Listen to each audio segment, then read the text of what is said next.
Empecemos con extremos absolutos.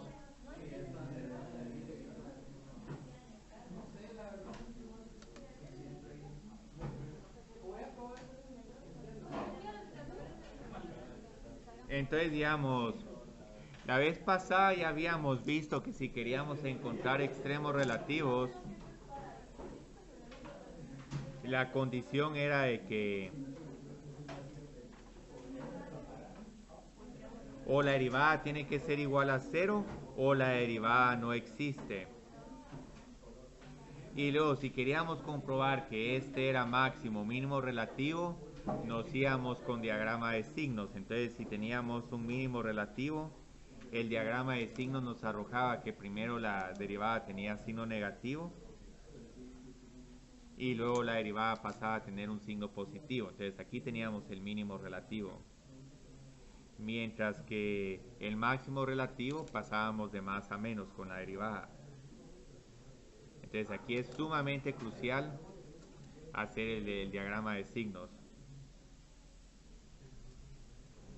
Incluso aquí voy a poner el número C. Y si no había cambio en los signos, entonces no había ningún extremo relativo, solo había lo que ahora sí vamos a poder definir como un punto de inflexión. Pero el problema que tenemos ahora es que, digamos, todavía no tenemos forma de encontrar los extremos absolutos. Ahorita el único método que en realidad tenemos a nuestra disposición para encontrar extremos absolutos es por inspección de la gráfica. De y es igual a f de x. Entonces, digamos, en algún momento puedo tener un problema como este y aquí va a ser una función inventada. Entonces, digamos, tenemos esto otro. Y luego tenemos algo así. Aquí, como pueden ver, este dominio va a estar restringido. No va a ser una función que tenga dominio de menos infinito a infinito, aunque tiene toda la apariencia de serlo. Entonces, digamos, aquí tengo 1, aquí tengo 2, posiblemente aquí tengo 3, voy a decir que este es 4 y 5 y este parece más como un 6. Ahora este número que tengo acá parece tal vez un punto 5. Aquí, digamos, voy a tener 2, 3, 4. Y bueno, y este otro que está bien alto, yo creo que le vamos a poner como 6. Ahorita esta escala está un poquito arbitraria, pero la idea es que vamos a tener, digamos, este comportamiento. Entonces la idea es, por inspección, ¿cuáles van a ser aquí los máximos relativos?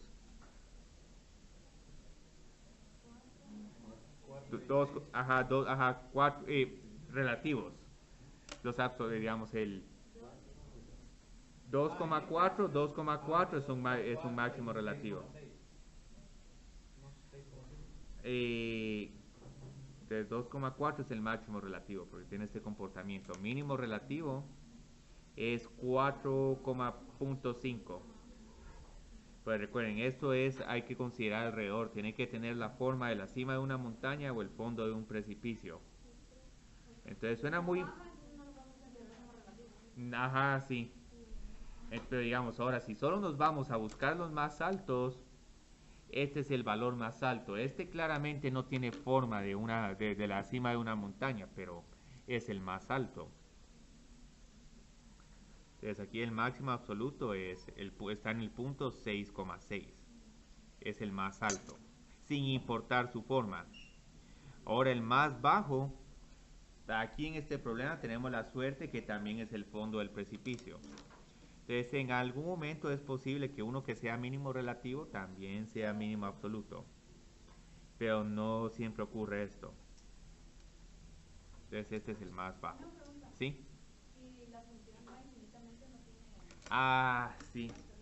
Sí, Sharon ya destruyó este problema, pero por lo menos ya intuyó cuáles son unas condiciones para que puedan existir estos valores absolutos.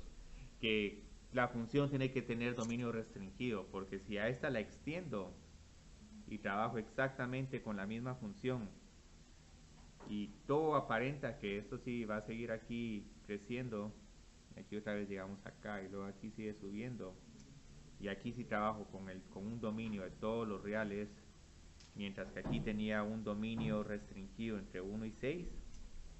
Aquí ya no hay extremos absolutos. Puede que en algún momento hayan, si las funciones son como parábolas, las parábolas siempre obtienen o un máximo absoluto o un mínimo absoluto. Pero la ventaja es que aunque el dominio no sea, ¿cómo se llama? Eh, un intervalo cerrado, los máximos y los mínimos relativos siguen existiendo. Entonces, aún así siguen habiendo aquí un mínimo relativo en 4.5 y un máximo relativo. Y ahí funcionaría, digamos, el máximo o mínimo absoluto si fuera Entonces, círculo abierto. se pone capcioso. Si aquí el círculo es abierto, no habría máximo relativo. Pero es solo porque decidí intencionalmente quitar ese valor. Y es que el problema es que después de 6 no hay 5.9, porque entre 5.9 y 6 hay 5.99 y entre esos hay 5.99999. Entonces ahí ya desaparece el máximo absoluto. Entonces no existe entonces. No existiría, pero casi que está ahí. Entonces hay veces que en matemáticas para referirse a esos círculos uno no se refiere como máximos y mínimos, sino como supremo e ínfimo. Entonces eso se utiliza en algunas disciplinas de matemáticas. No es un valor máximo que exista, pero como que todos se van acercando a ese máximo mínimo ausente. Y aquí tenemos un problema más. Tenemos, por ejemplo, una función como 1 partido x menos 2.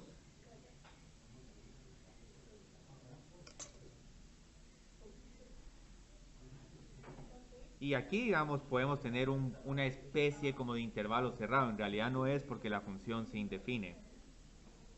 Entonces aquí la tengo definida arbitrariamente de -1 a, ¿cómo se llama este? A 3. Y entonces aquí, ¿qué miran otro problema con este tipo de función? Que aquí ni hay extremos relativos ni extremos absolutos. ¿Por qué no hay extremos absolutos? Porque siempre va a haber, todos estos valores tienen infinito, menos infinito.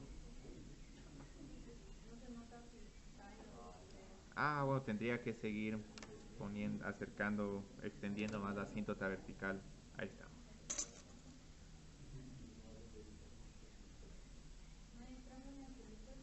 Ni relativos, aunque relativos podría haber en algún momento si esta gráfica da unas sus vueltas, sube y baja, pero aquí en este caso ni relativos. Entonces lo que podemos ver es que para que podamos encontrar extremos absolutos y no se vuelva una cacería, yo creo que en inglés tienen esa palabra, wild goose chase, que están tratando de buscar un ganso y nunca aparece. No sé cuál es el equivalente en español, cacería de brujas o no, porque las brujas no existen.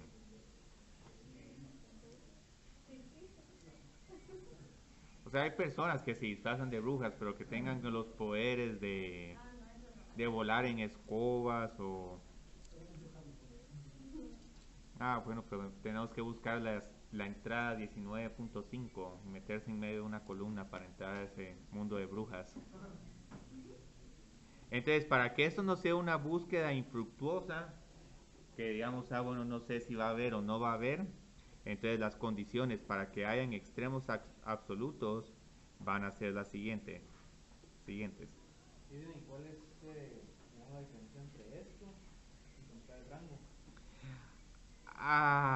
Es que el rango para encontrar el rango sí tenemos que encontrar toda la función.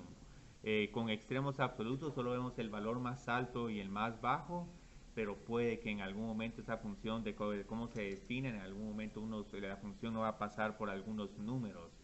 Mientras con el rango sí tenemos que ser más quisquillosos, aquí sí tenemos más detallistas. Entonces aquí digamos sí tenemos que ver, bueno, este rango es de 0 a infinito y de menos infinito a 0. Y, y aquí, digamos, en este problema incluso nos pasó esto. Cuando encontramos mínimo y máximo absoluto, solo el más alto y el más bajo y el más alto. Aquí por pura suerte el rango nos queda de 0.5 a 6, pero puede que en algunos problemas estemos omitiendo algunos números. Entonces, tienen ciertas similitudes, pero el problema de buscarlos a los extremos absolutos es un problema mucho más breve. Encontramos candidatos, miramos cuál es el más alto y cuál es el más bajo y ahí terminamos.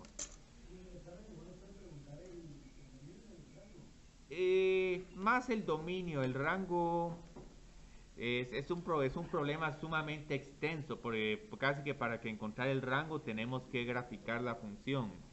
Y pueden hacer también el dominio de la función inversa, pero eso es todavía más difícil porque varias de esas funciones no tienen inversas. Entonces la idea es que si queremos que haya un máximo y un mínimo absoluto, la idea es que la función esté definida en un intervalo cerrado y que la función sea continua. Entonces si es así, sí vamos a tener aquí un máximo y mínimo absoluto para cualquier tipo de función. Entonces necesitamos que f sea continua y que esté definida en un intervalo cerrado.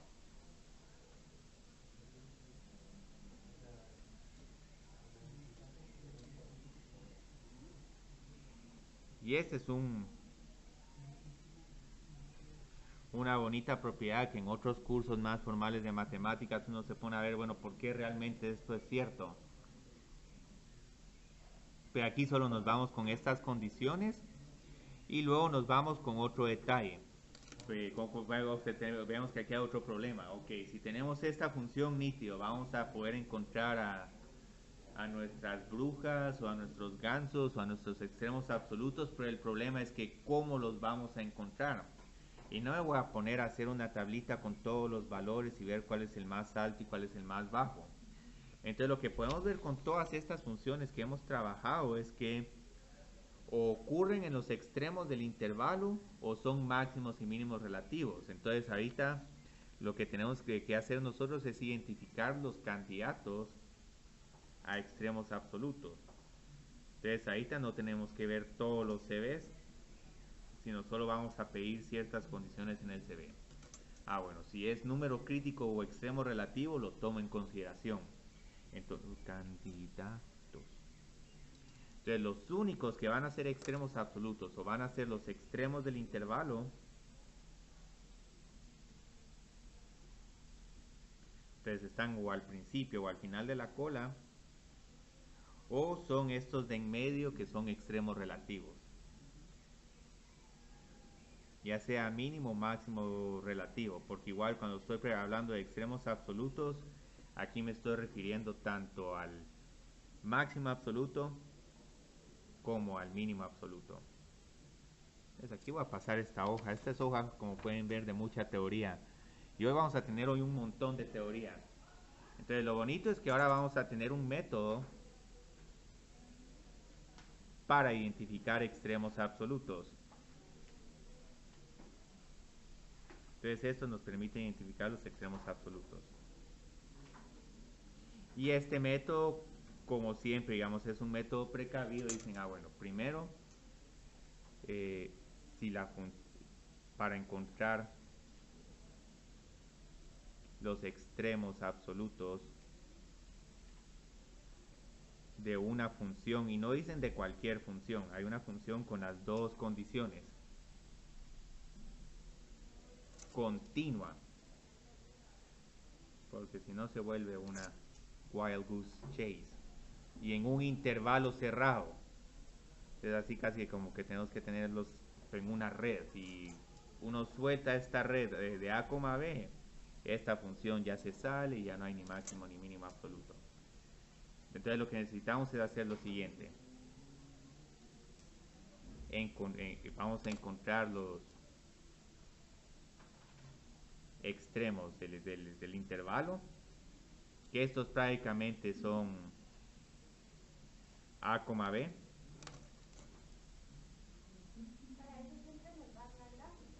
Y no, van a ver qué es lo bonito, que lo bonito de este método del intervalo cerrado ahorita todavía no se aprecia, pero la idea es que, digamos, aunque quite la gráfica, los extremos del intervalo siempre los pueden identificar viendo dónde la función tiene su valor izquierdo y su valor derecho. Y aunque no tenga la gráfica, sabemos ya cómo identificar extremos relativos. Entonces encuentro los extremos del intervalo y los números críticos. O sea, ni siquiera vamos a necesitar encontrar extremos relativos, sino números críticos y ya viene el hombre del momento.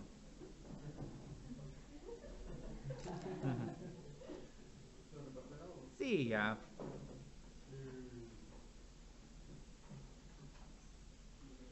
Ah, y es solo la primera parte, porque ahorita solo estoy identificando candidatos o en cierta forma filtrando candidatos.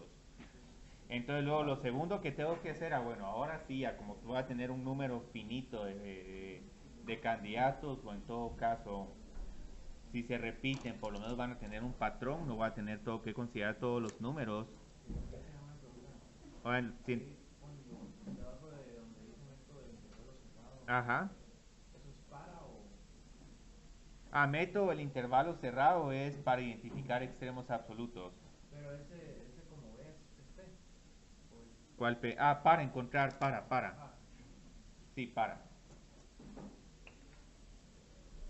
Sí, es que ahora este se quedó sin tinta y lo bueno es que en la siguiente clase tengo la persona que me dio estos lapiceros, entonces le voy a pedir un cartucho de negro. Entonces vamos a comparar los valores funcionales de cada candidato. Ahora esto lo estoy escribiendo de manera muy informal. Esta prueba la tengo mejor escrita en el cuaderno del trabajo, en la página 176. Pero es que la idea es que no quiero que se memoricen ese enunciado, sino que adquieran como que la intuición y la perspicacia de ver cuáles son los pasos. Entonces lo que hacemos es que evaluamos f de a, f de b y todos los f de c1, o sea, regresamos a la función original. Evaluamos f de a, f de c1, f de c2, independientemente de cuántos números críticos hayan, y f de b. Y la idea es que de todos estos, el más alto es el máximo absoluto. Entonces el máximo absoluto es el más grande entre todos.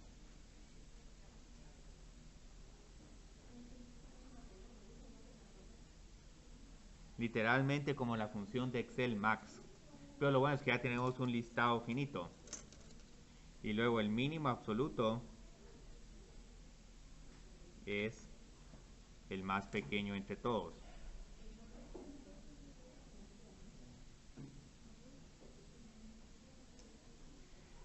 Esto puede parecer muy largo, pero en cierta forma es mucho más fácil hacer esto que ponerse a hacer una tablita de números. Ahora, obviamente, si hacen la gráfica a esta función, con la gráfica se pueden ver simplemente por medio de inspección, pero la idea de estos problemas es que no hay ninguna gráfica, sino que tenemos solo la fórmula funcional y bueno, a encontrar los máximos y los mínimos. Entonces finalmente vamos a tener estos ejercicios. Y ahorita la numeración está un poquito desordenada, pero es que el libro lo trabajé ahorita con un poco de desorden. Pero es solo porque estoy ordenando algo que está un poco desordenado en Stuart. Entonces encuentre bueno, todos los extremos absolutos, ese todo no es necesario. O sea, de las siguientes funciones. Por aquí sí hay un problema que yo creo que lo voy a guardar para otra ocasión, que es la función seno, que esa sí tiene una dificultad peculiar. pero seno es periódico, ¿no? Ah, sí, pero es que esa es la dificultad, porque si quiero encontrar ahí todos los máximos y los mínimos absolutos me quedan... ¿Qué tendríamos que restringir seno? Sí, hay que restringirlo. Tal vez si quieren, tal vez yo creo que David está interesado, no solo porque David lo pidió, quiere, lo vamos a hacer el problema, ven, me lo salté en la sección A. Entonces, digamos, ahí ya tenemos este problema, entonces como pueden ver, ahí solo tengo una función de grado 4. Tal vez puedo especular que como es de grado 4 y está subiendo, tal vez tiene la forma de una W, pero es lo más que puedo llegar, pero el problema es que no sé dónde está, dónde va a estar cualquier parte, ese es el punto importante de esta función. Entonces lo primero que tengo que hacer es que tengo que encontrar candidatos. Entonces siempre por default Y por pura pereza, que eso incluso uno hace, uno le mira con mucho detalle la primera persona que uno entreviste, la última, ya tenemos menos 2 y 2. O sea, esto es ya de cajón. Pero ahí ya tengo que encontrar más. Entonces los otros van a salir de los números críticos de f. Entonces, ¿cuáles van a ser los números críticos de f? Tengo que encontrar cuando la derivada es igual a 0. Entonces, ¿cuál es la derivada de esta función? Ajá. Bueno. 4x al cubo menos 4x. Entonces, ¿cómo factorizo esta función? Ajá, el 4 y la x. Uh-huh. Entonces voy a tener varios números críticos acá. Uno lo obtengo cuando x es y el otro cuando x al cuadrado es igual a 1, entonces este resulta en x más menos 1. Ah, entonces tengo otros 3 candidatos, entonces en total tengo 5 potenciales extremos absolutos.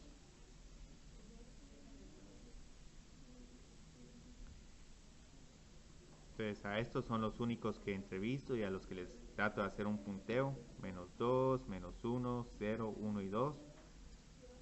Entonces hago f de menos 2, f de menos 1, f de 0, f de 1 y f de 2. Ahora yo creo que aquí van a haber desafortunadamente un montón de desempates. Un montón de empates. Entonces digamos, f de menos 2, ¿a qué es igual? 16 menos 8. Entonces esto es igual a 8. ¿A qué es igual f de menos 1?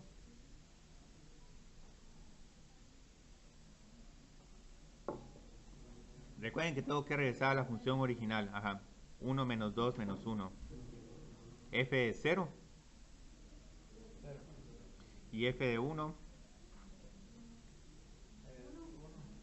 Y menos 1. Aquí como que hay un empate. Y este f de 2. Entonces esto puede pasar tranquilamente en una función, digamos. Puede haber un máximo absoluto, pero puede ocurrir en más de un punto. Aquí nos está ocurriendo en más de un punto tanto el máximo absoluto como el mínimo absoluto porque esta función es para. Y encima de todo el intervalo sobre el que estamos trabajando también es un intervalo, por así decir, simétrico. Entonces aquí tengo el máximo absoluto, aquí también, y tengo el mínimo absoluto. Pero como vamos a ver, estos máximos absolutos son muy débiles. Incluso como hubo un empate, en algún momento puede decir, bueno, consideremos hasta x es igual a 3. Si si el intervalo se llega a extender hasta x es menor o igual que 3, aquí van a ver que en este caso ya habría un nuevo máximo absoluto. Menos 2 por 9. Yo creo que esto es como 46. Entonces, como pueden ver, los máximos y mínimos que están ocurriendo en los extremos del intervalo son máximos y mínimos absolutos muy débiles, porque solo tengo que cambiar el intervalo sobre el que estoy definiendo la función y ya me cambia completamente el extremo absoluto. Mientras que los que se miran aquí bien sólidos son estos mínimos. Entonces aquí empezamos en 8, caemos en menos 1, luego pasamos en 0, luego estamos otra vez en menos 1 y finalmente subimos a 8. Entonces lo bonito de esta gráfica es que no solo nos sirve para identificar extremos absolutos y extremos relativos, sino que a la hora de hacer la gráfica de esta función, que no es una función del todo fácil, se puede hacer solo con estos 5 puntos. Bueno, y de hecho solo con estos 3 de abajo. Entonces por eso pueden ver que aquí hubo un empate con máximo absoluto y un mínimo absoluto. Entonces aquí ocurren 2 puntos.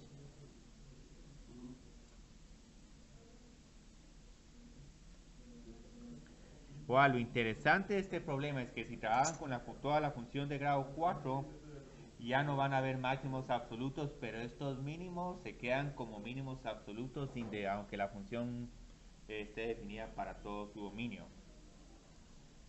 Entonces, ahí digamos David, yo creo que ya está muy interesado en ese problema. Entonces, si en algún momento el nivel de dificultad de esta clase sube, ya saben a quién pueden citar. Uh-huh. Ah, de la función original. Evalúo la función original en x es igual a menos 2. Entonces tengo menos 2 a la cuarta es 16. Por menos 2 por menos 2 al cuadrado. Sí. Ah, no, esta no es la derivada, esta es la función original. Sí, es la normal. Lo que pasa es que la normal tiene dos términos. Un x a la cuarta y un menos 2. Cristian, ahí por tabulación hicimos 3. Ah, no, esto fue, digamos, especulando. ¿Qué hubiera sucedido si x hubiera estado entre menos 2 y 3? Estos ya dejan de ser máximos absolutos y ahora este pasaría a ser. Ajá. Pero igual este puede ser superado con un f de 10, un f de 20 y se vuelve una carrera armamentista. Eso, ¿quién? Ajá, sí. Por eso es que les digo, tienen que ponerle una red a este problema. Y vieron, aquí también hay una red, aunque esta función seno es tan bien portada que aunque no le pongamos red, igual se queda siempre entre menos 1 y 1. Sí. Este es un problema que se hace bien bonito con ¿cómo se llama? Con reflexiones, estiramientos y alargamientos. Pero igual, si queremos trabajarlo con cálculo, ¿cómo trabajamos este problema? De cajón siempre estos son candidatos. Incluso creo que así es como son las elecciones en Guatemala. Siempre, digamos, el que quedó de segundo lugar en la elección pasada es el que pasa a ser, digamos, el front runner en Guatemala. Y varias veces ha pasado que el segundo gana la siguiente elección. El único que quebró esa racha fue, yo creo que Manuel Valdizón. Él sí ya me lo imaginaba ganando hace 4 años, pero no pasó a segunda vuelta. Y yo creo que a partir de eso se va a quebrar esa racha en Guatemala, porque yo no sé si Sandra, aunque pase a segunda vuelta, si gana en segunda. Entonces x es igual a 0 y x es igual a 2pi. Pero ¿cómo encuentro el resto de candidatos? Tengo que encontrar otra vez los números críticos. Entonces, ¿cuál es la derivada de seno de 2 por x? Ajá. Uy, aquí tengo algo un poquito feo. Tengo que encontrar cuándo coseno es igual a 0. Entonces, si se recuerdan con el círculo unitario, ajá, si tenemos aquí el círculo unitario, cuando teníamos 90 grados, teníamos el punto 0,1 y con 3 pi medios teníamos el punto 0,-1. Y así podemos ir haciendo, dando vueltas y vueltas, 90, 270, 450 y todos esos múltiplos y ir sacando el resto de ángulos. Entonces, aquí sabemos que eso se va a hacer 0 cuando estamos en 90 o en 270 grados. Entonces tengo que encontrar cuando 2x es igual a pi medios y también cuando 2x es igual a 3 pi medios. Entonces, ¿a qué es igual x? Aquí nos queda un resultado un poco contraintuitivo, porque dice, no, en 45 grados coseno no es 0, coseno es igual a la raíz cuadrada de 2 partido 2. Pero como aquí tengo 2 por x, entonces cuando multiplique los 45 grados por 2, ahí ya vuelvo a obtener los 90. Entonces aquí tengo un pequeño problema. Tengo que encontrar todos los que están entre 0 y 2 pi. Entonces lo que voy a necesitar acá es que voy a tener que recordarme que coseno de algo es igual a 0 cuando ese algo es igual a pi medios más n por pi. Entonces voy a tener, ya le sumé aquí 0. Cuando le sumo 1 tengo 3 pi medios Cuando le sumo 2, tengo 5 pi medios. Y les vuelvo a sumar otra vez 2 medios, tengo 7 pi medios. Y en teoría tendría que continuar de manera indefinida, pero solo voy a poner este. Y vamos a ver si este lo descartamos. Entonces aquí tengo otro. X es igual a 5. Este es 3 pi cuartos, no es 5 pi cuartos, es 5 pi dividido 4. X es igual a 7 pi dividido 4 y X es igual a 9 pi partido 4. Y una pregunta un tanto capciosa. ¿Este está adentro o afuera de este intervalo? 9 pi afuera, si este es un 2.25. Entonces esto es lo que me gusta, que no estén usando calculadora, esto lo pueden ver ya inmediato. Y esto no es una habilidad tan despreciable, o sea, sí es una buena habilidad, porque primero está el pi que está estorbando, entonces ya cuando hacen esta comparación, de inmediato como que bloquean el pi y ya solo comparan el 2 con el 9 cuartos. Y luego el 9 cuartos dicen, eso es como 8 cuartos, sí, 8 cuartos es menor que 9 cuartos, entonces este ya está afuera. Entonces nuestros candidatos son estos 4 números y estos extremos del intervalo. Y entonces ahora nos vamos aquí en una montaña rusa de evaluar ángulos. G de 0, G de pi cuartos, pero... X es igual a pi cuartos porque tengo 2 por X. Entonces tengo que encontrar la mitad de los 90 grados. Y aquí me adelanté un poco, pero... Sí, pero es que quiero ponerlo así porque seno de 0 es 0. Seno de pi medios. ¿Por qué solo pi medios? Porque recuerden, estoy multiplicando por 2. Esto es igual a 1. Y tengo que evaluarlo para estos otros. Seno de 3 pi medios. Entonces aquí, ¿qué era lo que tenía? Los 270 grados. Por aquí yo creo que para el tercer parcial sí les voy a dejar entrar el círculo unitario. Y así podemos trabajar con estos ángulos más complicados. Este de hecho está en el tercer cuadrante porque estos son 270 grados. Entonces con 270 grados ya tenemos que el eje Y está apuntando en dirección negativa. Entonces G de 5 pi cuartos.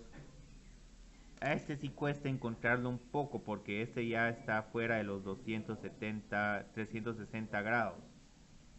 Entonces digamos, si le restamos 2pi, porque como la función se repite cada 2pi,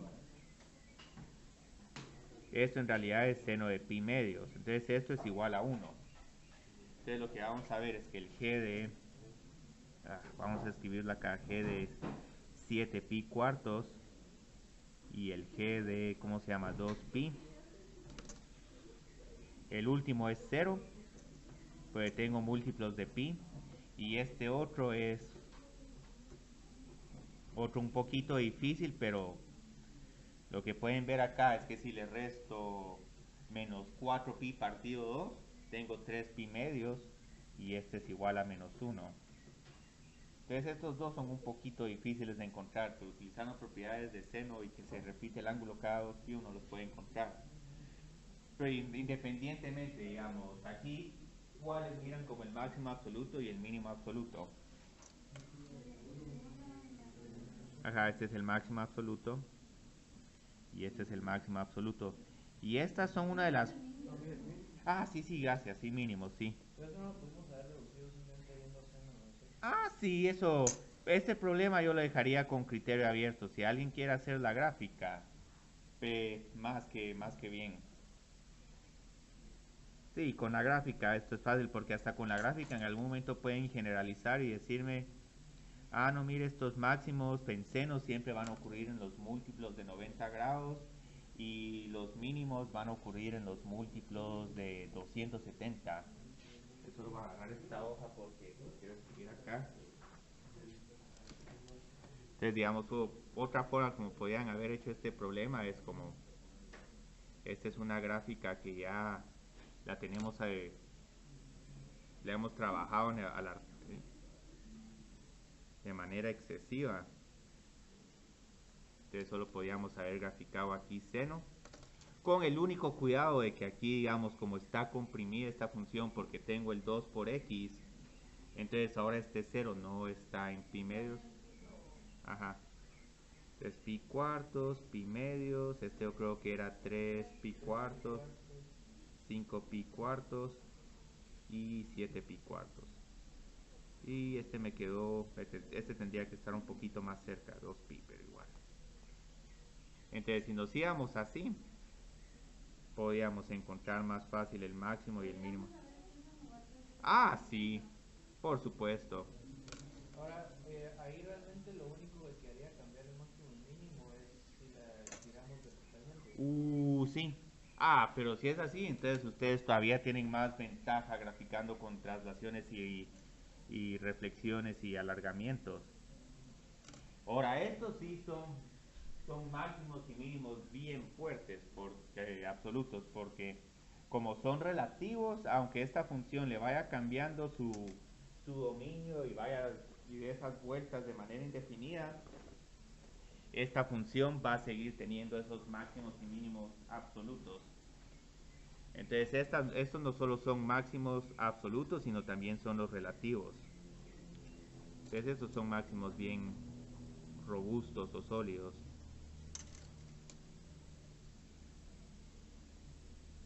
Entonces muy bien, trabajemos con este problema. Ahora este va a ser mucho más fácil. Este casi que era el problema de hoy. Ah, sí. Ah, no, este ahorita también está bonito. Aquí sí.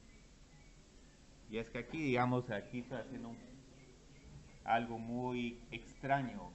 Porque yo les había dicho que necesitábamos una función continua. Y desaparece función continua, pero ¿y dónde está el intervalo?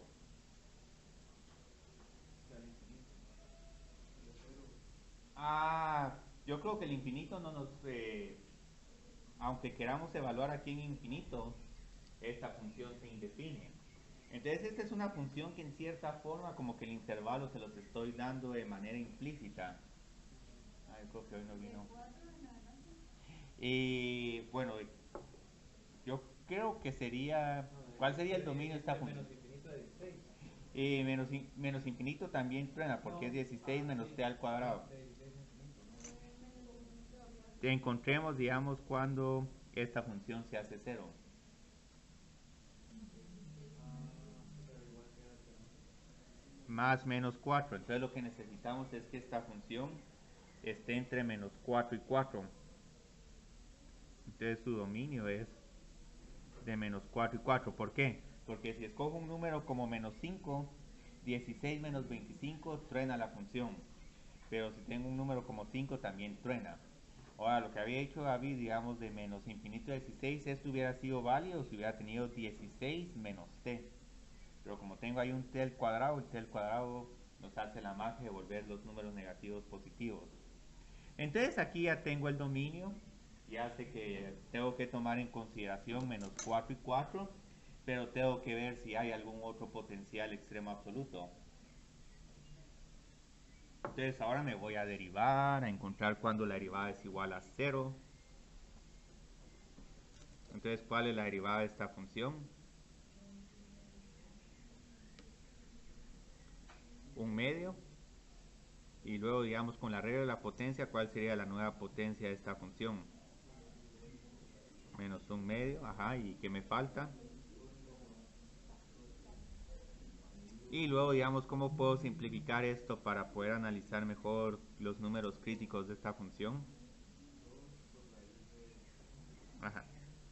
Y estos se cancelan. Ah, muy bien. Entonces, todavía tenemos que tener un cuidado porque tengo que encontrar primero cuando la función, la derivada es igual a 0. Entonces, esta derivada es igual a 0 solo cuando su numerador es igual a 0. Antes aquí me sale otro número crítico, t es igual a 0. Pero aquí hay otros dos números críticos, porque ahora hay que encontrar cuando h' de t no existe. Entonces hay que ver cuándo... Ah, no puede ser 0 abajo. Entonces aquí esta se indefine cuando el de no, ajá, y ya falta uno más, el menos 4. Ah, ok. Ajá. Ah, muy bien, ve. Creo que Sharon ya tiene metas para el tercer parcial. Para ahí, hacer los porcentajes para terminar exonerada y ya todo, les dice a todos, disfruten su final. Ahora Katia como que ya está pensando que se está exonerando. Dijiste que iba a venir tarde, pero... Sí. Sí. Alejandro también parece que... Aunque Alejandro en cierta forma hace que la clase disminuya de decibeles. O sea, su presencia así, digamos, aumenta. Tal vez con él hago unos tratos ahí. Solo que venga para los parciales y cortos. Entonces vamos a hacer la comparación entre todos los valores funcionales. Ah, ahora aquí tenemos algo bien interesante. Estos números críticos también son extremos del intervalo. Entonces, inicialmente teníamos 5 números, pero como esos dos ya estaban repetidos, entonces ya solo tenemos que considerar 3.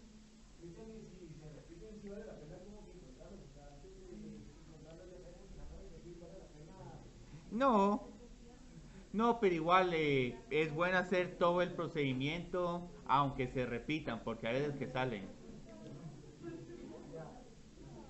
Bueno, ahí está. Ah, Alejandro, aquí tengo tu laboratorio. Yo creo que te lo da al final de la clase, no sé qué se hizo, pero por ahí está. Y ahí están los parciales. Y ahorita vamos a hacer el experimento. Ah, ahorita van a ver los resultados.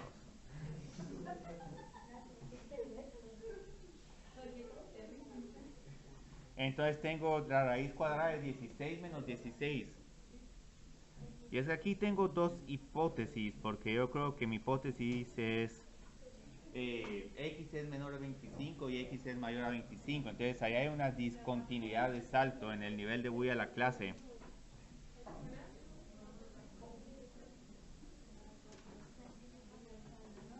Entonces digamos, aquí esta evaluación se vuelve bien sencilla.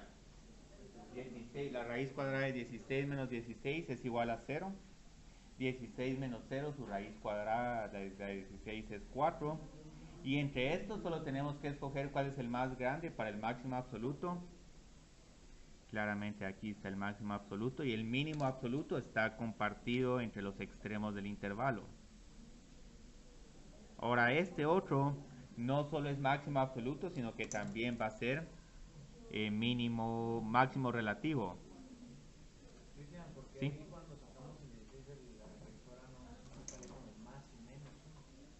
Ah, porque sí, esas son las convenciones. Cuando estamos trabajando con funciones trabajamos con el supuesto de que solo estamos considerando la raíz positiva. Pero si en algún momento, digamos, estamos resolviendo una ecuación, con una ecuación, ahí sí el supuesto de que solo estamos con números positivos se deja de tomar en cuenta.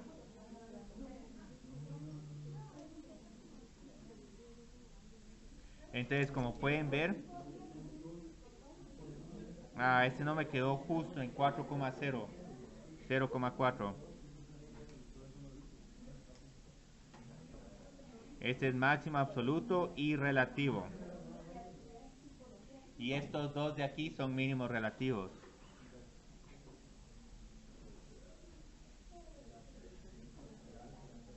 Ah, no, no, perdón, mínimos absolutos. Eh,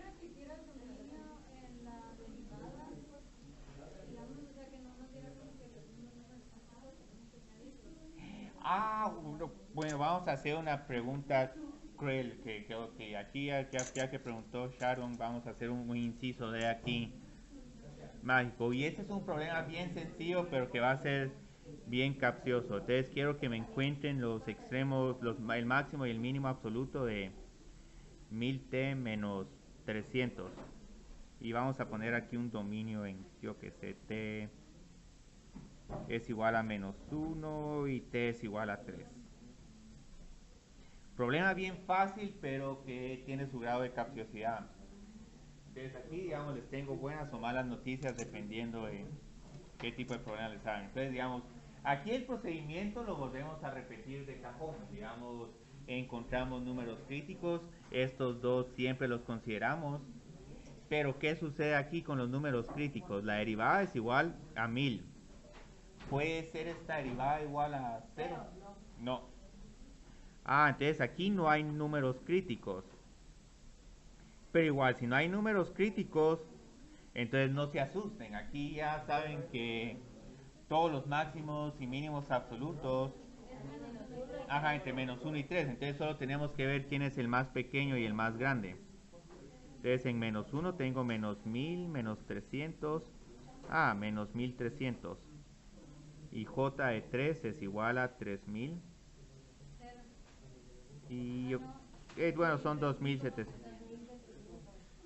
Entonces este es el mínimo absoluto y este es el máximo absoluto. Entonces gráficamente esto se mira como esta función que, bueno, ahí está pendiente, tendría que hacerla mucho más pronunciada, tendría que ser mucho más pronunciada. Entonces aquí tengo j de t, yo creo que aquí, por aquí estaría el menos 300, ahí estamos. Entonces, como tenemos un intervalo restringido, entonces aquí va a estar el máximo en esta esquina y el mínimo estaría como que por acá. Entonces solo voy a borrar esta parte de la gráfica. Ahora, obviamente esta gráfica es demasiado burda, pero pueden ver la idea de que incluso con una línea recta se pueden encontrar también extremos absolutos con este método, pero como que quedan conclusiones muy extrañas. Bueno, entonces continuemos. Entonces ahorita, ¿querías ver todavía esto, Katia? No, ya la entendí. Entonces lo que vamos a hacer ahorita es que vamos a...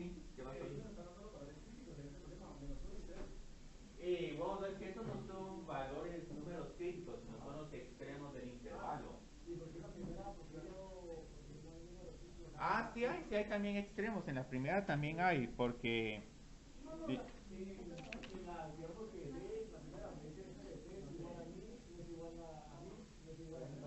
es que sí, no hay números críticos, porque una línea recta no tiene pendiente igual a 0. Y ahora, hay otro problema bien cruel, pero digamos, si tienen una función constante, el mínimo absoluto es igual al máximo absoluto. Y está en todas partes. Entonces ahí es cuando el problema se pone conceptualmente extraño.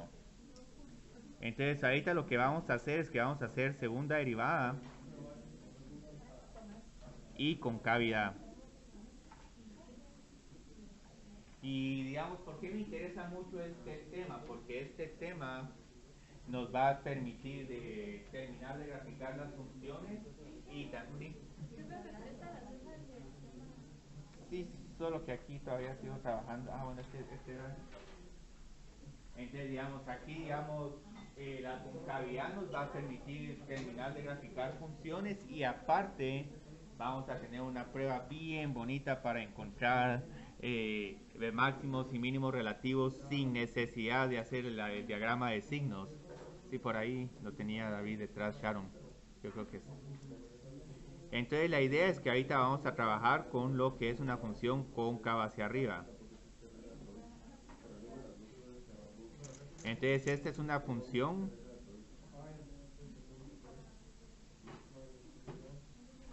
cuya gráfica... Sí, ahorita después se los paso a todos ahí, cuya gráfica siempre está encima de sus rectas tangentes. Entonces esto parece una definición un tanto arcana, digamos, qué significa todo esto. Y la idea es que la concavidad les va a decir cómo está doblando una función. o baja para arriba o para abajo. Entonces la idea es que aquí voy a trazar, digamos, una recta tangente. Entonces la idea es que si tengo esta recta tangente, digamos, pongamos aquí otra y aquí, digamos, otra. La idea es que esta función siempre va a tener que estar encima de estas tangentes. Entonces, digamos, aquí empezamos acá, luego continuamos acá y sí, así. Entonces, digamos, como van a ver, la gráfica de esta función, digamos, cóncava hacia arriba va a tener esta forma. Y si trazan rectas tangentes, están encima de la recta tangente. Entonces aquí tengo X y aquí tengo Y. Y vamos a borrar aquí esto porque siento que estoy desperdiciando mucho espacio. Pero es que la idea es que, digamos, una función cóncava hacia arriba no necesariamente se va a hacer decreciente.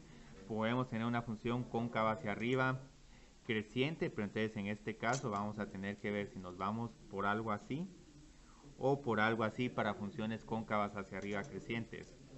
Entonces la idea es que si nos vamos así, esta función está debajo de su recta tangente, entonces esta no sería cóncava hacia arriba.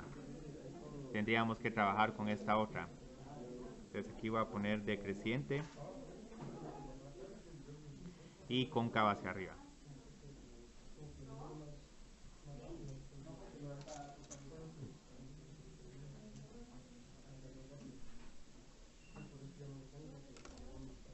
Entonces graficamos de esta forma. Y siempre la forma para revisar que es cóncava hacia arriba así de manera rápida es, digamos, tener una recta y ver que la función siempre está debajo de la recta. No, pero esta no es cóncava hacia arriba, esta es cóncava hacia abajo. Esta no es cóncava hacia arriba, es cóncava hacia abajo. Pero vieron, con esto pude descartar. Cuando hay mínimos es cóncava para arriba. Sí, esta es la idea. Esa es precisamente la idea.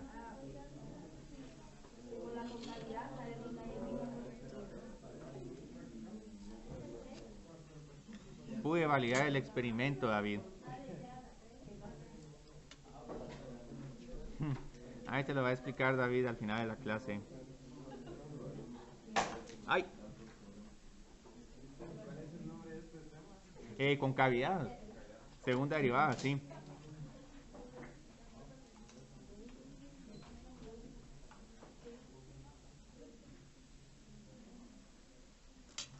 Entonces, digamos, como observó Katia, la mejor forma de ver concavidad es con las funciones parábolas porque tienen forma de una parábola. Porque aquí, como pueden ver, siempre esta función está encima de sus rectas tangentes, pero no solo podemos ver esto, sino también podemos ver que aquí está ocurriendo un mínimo relativo.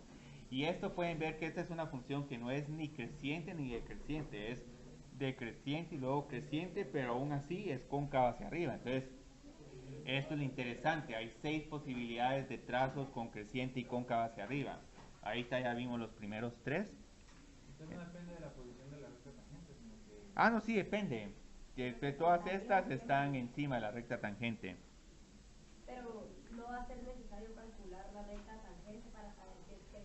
No, sí, aquí no calculen la recta tangente, solo pongan la regla encima o debajo de la curva y si es cóncava hacia arriba, la regla tendría que estar por debajo de la curva. Entonces lo bonito es que aquí ya tengo la definición, pero como pueden ver esta definición no es nada práctica.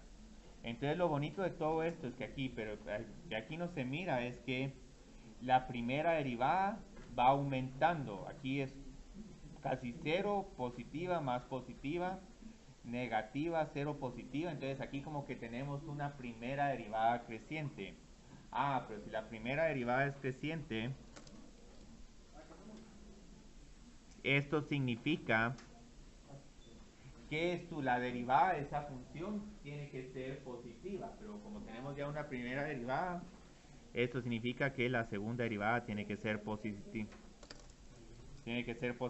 Entonces lo bonito es que aquí ya tenemos lo que es prácticamente la definición de función cóncava hacia arriba. Vamos a tener que f es cóncava hacia arriba. Ah, los puntos de inflexión son los que indican cuando la curva se está cambiando de concavidad. Entonces esta función es cóncava hacia arriba en un intervalo i si la segunda derivada es positiva. Entonces esto lo tengo creo que en la página 182, criterios de concavidad. Sí, página 182. Entonces todo esto estoy poniendo la referencia de la página porque ahí está escrito de manera mucho más limpia. Aquí lo estoy trabajando un poco desordenado, pero es que la idea es entender. Es cóncava hacia arriba. ¿Cómo así la segunda derivada? El resultado de la segunda derivada igual a El signo, el signo. Ah, El signo, sí, es el signo. Ah, entonces vieron, por eso es que es necesario que hagamos, que identifiquemos esos puntos de inflexión, porque eso nos van a indicar en dónde la función está cambiando concavidad. Uh-huh. Ah, entonces tenemos aquí cóncava hacia abajo. Entonces ahora la gráfica queda debajo de sus rectas tangentes.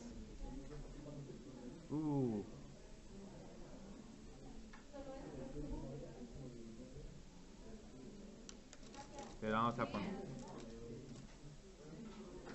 Entonces ahora voy a graficar una decreciente, pero ahora va a ser cóncava hacia abajo. Entonces como pueden ver, con estas todas que son cóncavas hacia arriba, doblan hacia arriba. O sea, dobla hacia arriba, dobla hacia arriba. Entonces ahora voy a tener que doblar hacia abajo. Entonces una decreciente cóncava hacia abajo tiene que ser lo siguiente. Aquí voy a poner una recta tangente. No puedo ser así porque estaría arriba de la recta tangente. Entonces tengo que hacer algo así. ¿Sí? Hacia arriba decreciente. Ah, cóncava hacia arriba decreciente es esta. Y esta es... sería la definición? Ah, esta sería primera derivada negativa, segunda derivada positiva. Entonces es como una combinación de las dos derivadas. Entonces esta es una decreciente cóncava hacia abajo. Entonces este es decreciente cóncava hacia abajo.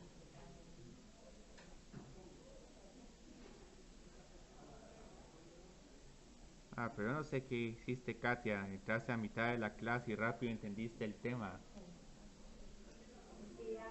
Y, y ni siquiera tengo un live stream, porque si hubiera sido con un live stream, hubiera que especulaba, tal vez estaban viendo el live stream. Entonces luego, digamos, la creciente que es cóncava hacia arriba ya no va a estar doblando hacia arriba, sino que ahora va a doblar para abajo, que era la curva que inicialmente había graficado. Entonces aquí, como pueden ver otra vez, esta curva está debajo de esta recta. Ahora, a la hora de graficar funciones cóncavas hacia abajo, no es necesario que grafiquen estas rectas tangentes. Estas solo las estoy poniendo como referencia. Pues si no, estos problemas se vuelven sumamente largos. Y ahora tenemos la que no es ni creciente ni decreciente, sino que es como la parábola que abre hacia abajo y es la que también en cierta forma ilustra mejor la idea de concavidad.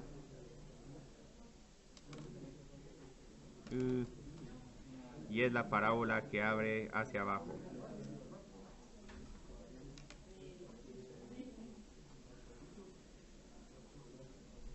Entonces este es que máximo relativo cóncava hacia abajo.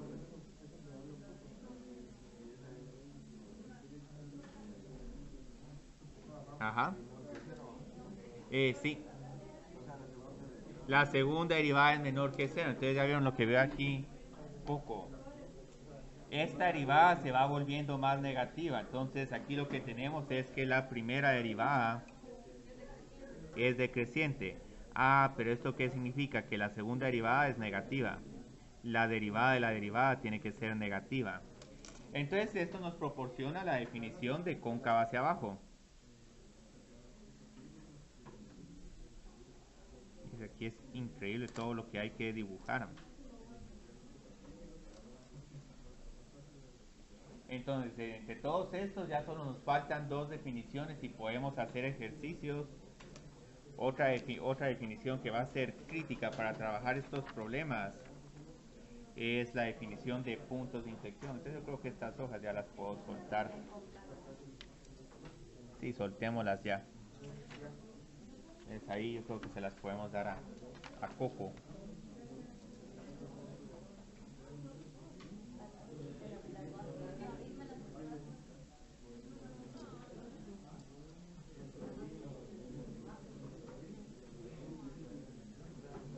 Entonces, ¿qué va a ser un punto de inflexión? Un punto de inflexión va a ocurrir cuando hay un cambio de concavidad. Entonces, en un punto de inflexión P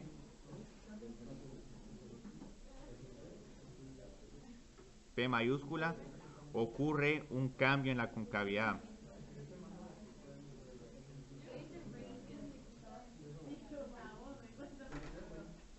Y aquí, digamos, hay varias formas de ilustrar diferentes puntos de inflexión. El más común de todos es que, digamos, que grafiquemos una función como que cúbica. Entonces, digamos, aquí la función, como pueden ver, empieza siendo cóncava hacia abajo. Entonces, esta es cóncava hacia abajo. Pero luego, en vez de continuar con esta trayectoria de cóncava hacia abajo, en algún momento como que la doblamos. Entonces, cuando la doblamos, esta función pasa a ser cóncava hacia arriba. Y aquí, digamos, tenemos el punto, no sé, A, f de A. Y luego aquí pasa a ser cóncava hacia arriba. Todavía no he puesto los ejes, pero es para que no interfiera la visualización de este problema. Pero cuando pongamos los ejes, más o menos así se va a ver un punto de inflexión. Pero es que hay varios de estos, porque digamos, por ejemplo, pueden tener otros que esos están un poco más escondidos. Pero la idea es que digamos que tienen un máximo relativo. Y en algún momento del máximo relativo tienen que pasar al mínimo relativo. Entonces, claramente aquí hubo un cambio de concavidad, porque si tapo esta parte, aquí, digamos, tengo una función que es cóncava hacia abajo. No, esta es cóncava hacia arriba. Y si me pongo acá, esta es una función que es cóncava hacia abajo. Entonces, no se va a poder identificar de manera tan exacta esta, porque tendríamos que estar con una recta para ver cuándo ocurrió el cambio de concavidad. Pero lo que sí podemos especular es que en algún punto intermedio entre estos extremos relativos está el punto de inflexión. Entonces este es el que cuesta graficar más. Con la segunda derivada, sí, con la segunda derivada, cabal, porque precisamente ¿qué pasa acá? La segunda derivada aquí era negativa. Y luego aquí la segunda derivada pasó a ser positiva. F doble prima de x es positiva. Entonces claramente en esto estamos en la frontera entre negativo y positivo. Entonces aquí la segunda derivada. Pero también la primera derivada. Ah, no, aquí sí no. Aquí la primera derivada no es cero porque no hay tangente horizontal. En este posiblemente sí puede ocurrir de que la primera derivada sea igual a cero, pero la segunda también es igual a cero. Entonces aquí, como pueden ver, el candidato para encontrar el punto de inflexión es segunda derivada igual a 0. Y solo hagamos una gráfica más, la gráfica como de tangente inverso o algo bastante parecido, solo que desplazada. Tenemos esta función, hay un cambio abrupto acá. Entonces aquí empezábamos como cóncava hacia arriba y luego así de la nada cambiamos a cóncava hacia abajo. Entonces este es otro punto de inflexión. Solo que aquí la segunda derivada no existe. Entonces todas estas son prácticamente todos los casos que vamos a tener de puntos de inflexión. Pero los candidatos son...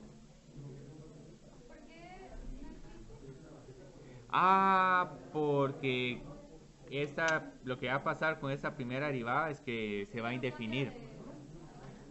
Es, digamos, como, tendría que encontrar un ejemplo, pero creo que es con la función la raíz cúbica de x.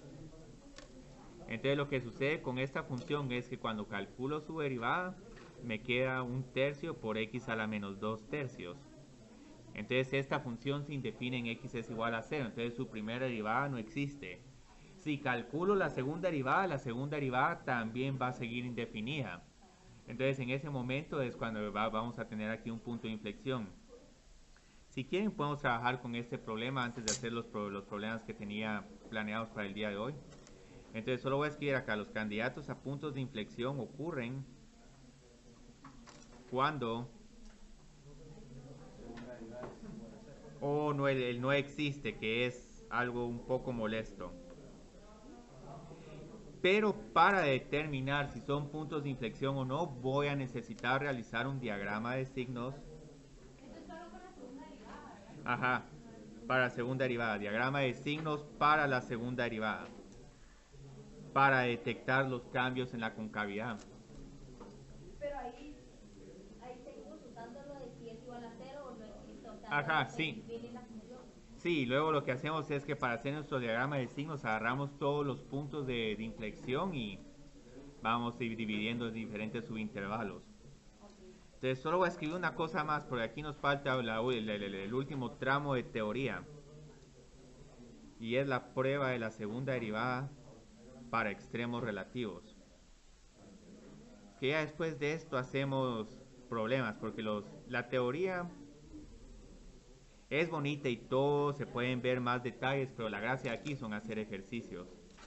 Entonces la idea es que si C es un número crítico de F, en particular que f' de C sea igual a 0, vamos a tener lo siguiente.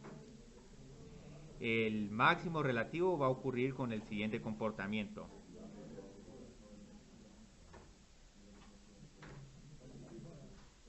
¿Cuál creerían que tendría que ser el signo de la segunda derivada en este máximo relativo? Negativo.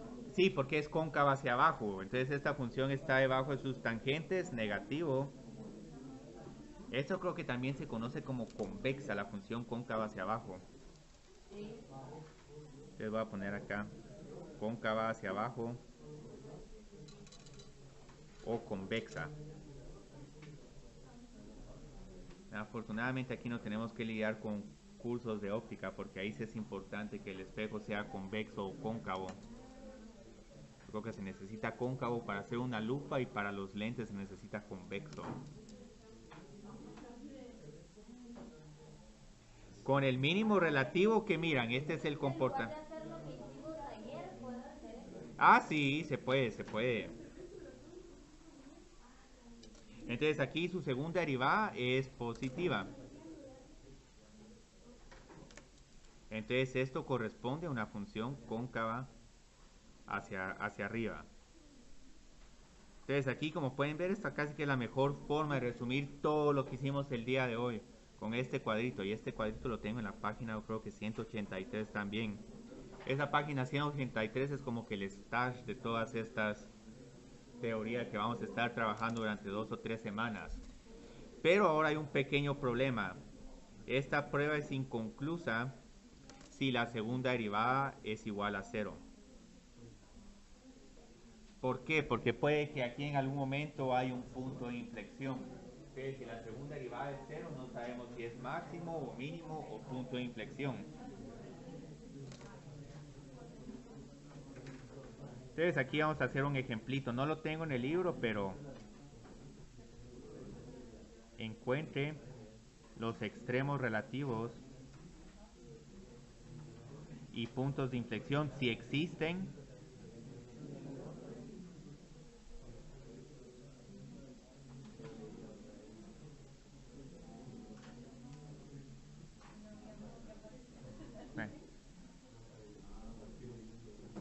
Bueno, entonces empecemos. Entonces, ¿cómo vamos a trabajar este problema?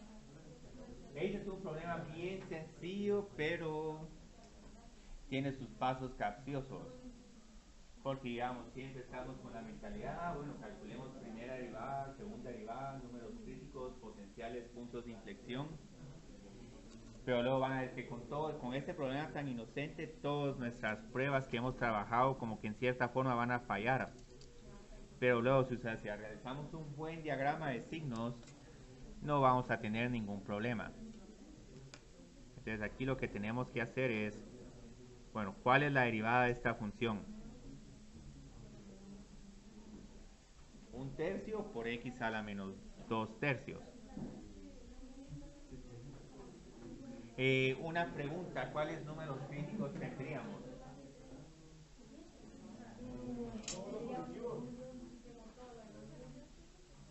Sí, 0.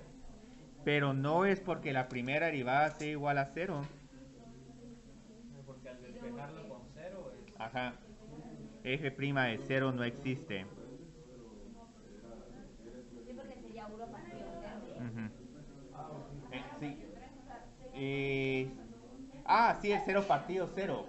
Entonces lo más simpático es que esta función sí está definida en todos los reales. Entonces esto sí es parte del dominio. Entonces este sí es número crítico. Segunda derivada, ¿a qué sería igual? Igual a 3. Y bajamos la potencia. Menos 2 novenos por x a la menos 5/3. Entonces aquí tenemos que el potencial punto de inflexión también es igual a x es igual a 0. Entonces aquí tenemos un gran problema. Yo creo que a este le voy a agregar otro adendum. Entonces aquí hay un potencial punto de inflexión. Cuando x es igual a 0. Entonces esta prueba también es inconclusa si la segunda derivada en c no existe. Pues entonces ahora nos vamos a ver cómo vamos a poder determinar si este es máximo, mínimo, relativo. Vamos a tener que hacer el diagrama de signos. Bueno, con segunda derivada, pero lo que pasa es que en este problema en particular todo falla. Falla la prueba de la segunda derivada, falla la prueba de los números críticos iguales a ceros. Entonces en algún momento este puede ser un problema inocente, digamos, en un parcial, que uno hasta sabe cuál es la gráfica de la raíz cúbica, pero uno puede bloquearse con este tipo de problemas. Entonces ahorita lo que vamos a hacer es que vamos a hacer un diagrama de signos para la derivada. Y esta derivada la voy a escribir de la siguiente forma. 1 partido 3, x a la 2/3. Entonces lo voy a escribir en el numerador con una potencia positiva.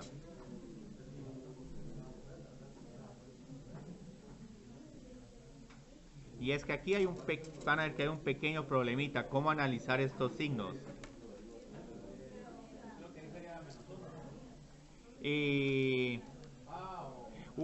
Es que sí, se tienen que probar números como menos 1 y 1. Entonces el signo a la derecha de 0 claramente es positivo. Y aquí, digamos, la derivada no existe. Entonces pongamos aquí una gran barrera. Pero acá en menos 1, ¿este signo es positivo o es negativo? Y es positivo. ¿Por qué? Porque tengo un x al cuadrado. Entonces muchas veces esta función, hay veces que uno la escribe como x al cuadrado a la 1/3, pero es para que aquí se mire claramente por qué ese signo se vuelve positivo.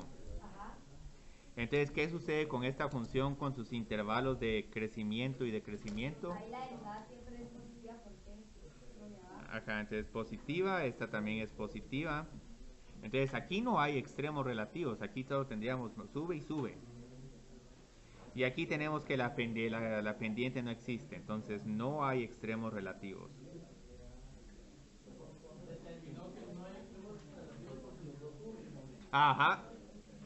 Y diríamos que siempre es creciente, si queremos ser todavía más correctos, creciente de menos infinito a 0 y de 0 a infinito.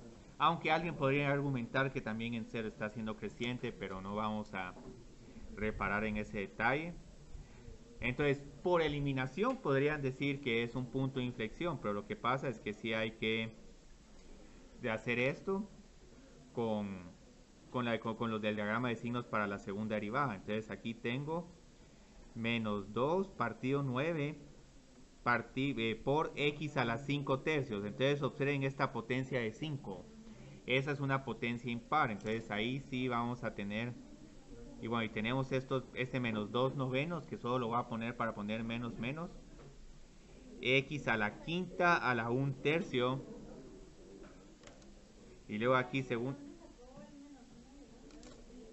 Ah, es que solo los hice para probar. Que sucede a la izquierda de 0 y a la derecha de 1.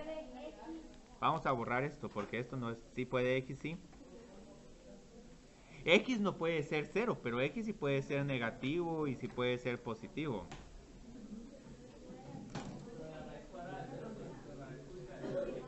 Sí, pero con la segunda derivada no, porque tengo un denominador 0.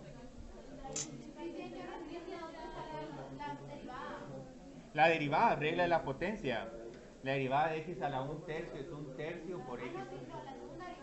Ah, volví a derivar esto. 1/3 por menos 2/3 por... Entonces, ¿qué sucede ahora con los signos? A la derecha, a la izquierda es 0. Tengo como un menos 1 a la 5. Entonces aquí se me queda un número negativo.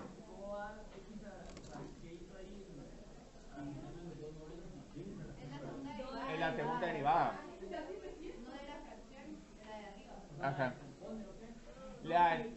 La descompuse un poco porque aquí, digamos, estos signos sí se vuelven un poquito capciosos. Pero entonces, digamos, ahora ¿qué sucede acá? Esta función es cóncava hacia arriba. Entonces, cóncava hacia arriba, creciente, sabemos que tenemos que graficar algo así. Y luego aquí tengo cóncava hacia abajo, creciente, ahora tengo que doblarla así. Entonces, como tenemos este tipo de cambio de concavidad, en x es igual a 0, tenemos un punto de inflexión.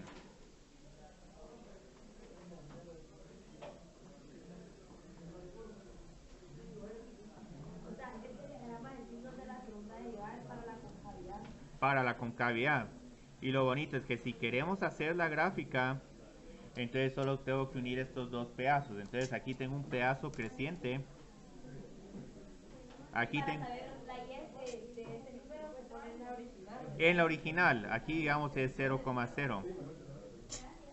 Ustedes ya vieron qué bonito.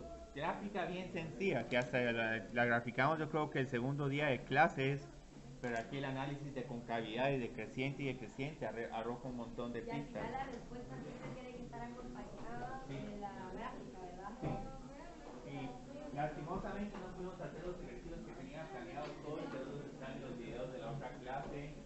Sí, está acá de la otra sección. Entonces, si quieren venir mañana no voy a tomar asistencia. Entonces, si quieren venir mañana va a haber una sesión de resolución de dudas de laboratorio 12. De los que quieran venir, pues, hasta el martes después de Semana Santa. El martes, sí.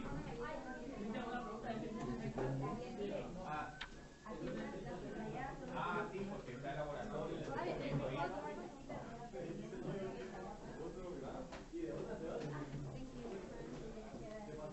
Esa es la última. Ajá.